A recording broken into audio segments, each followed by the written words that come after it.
আসসালামু আলাইকুম বন্ধুরা, আশা করি আপনারা সবাই অনেক ভালো আছেন।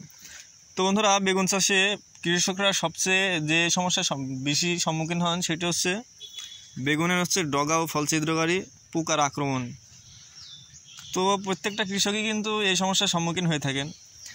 আর বেগুনে যদি পোকা আক্রমণ করে তাহলে কিন্তু সেই বেগুনে কিন্তু পুরাই একেবারে লস হয়ে যায়, সেখান থেকে প্রফিট করার কিন্তু কোনোই সম্ভাবনা থাকে না।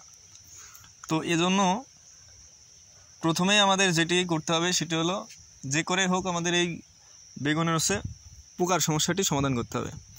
তো আজকের পর্বে আপনাদের মাঝে আলোচনা করব বেগুনের ডগা ও ফল ছিদ্রকারী পোকার জন্য আপনারা কোন কীটনাশক ব্যবহার করবেন।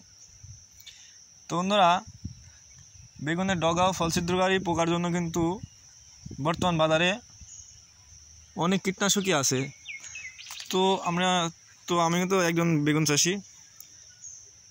তো এই অভিজ্ঞতার আলোকে বলতে পারি, বর্তমান বেগুনের ডগা ও ফল ছিদ্রকারী পোকার জন্য কিন্তু বর্তমান সবচেয়ে ভালো কাজ করছে সিনজেন্টা কোম্পানির এনসিপিও কীটনাশক।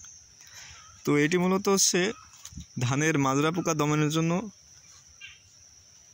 অনুমোদিত হলেও বর্তমান কিন্তু বেগুনের ডগা ও ফল ছিদ্রকারী পোকার জন্য সবচেয়ে ভালো কাজ করছে। তো এছাড়াও অনেক কিন্তু কীটনাশক আছে, যেমন মিমপেক্স কোম্পানির মানিক চুরেট, এছাড়াও অনেক কীটনাশক আছে।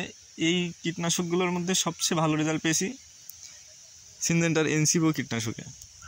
তো আপনারা এই বীজটি সংগ্রহ করবেন। আশা করছি এই কীটনাশকটি স্প্রে করলে আপনাদের এই বেগুনের পোকাও ডগা ও ফল ছিদ্রকারী পোকার সমস্যা দূর করতে পারবেন। তো আজকের ভিডিওটি এই পর্যন্তই। যদি ভিডিওটি আপনাদের উপকারে আসে তাহলে অবশ্যই একটি লাইক দিয়ে চ্যানেলটি সাবস্ক্রাইব করে রাখবেন। তো সবাই ভালো থাকবেন। আল্লাহ হাফেজ।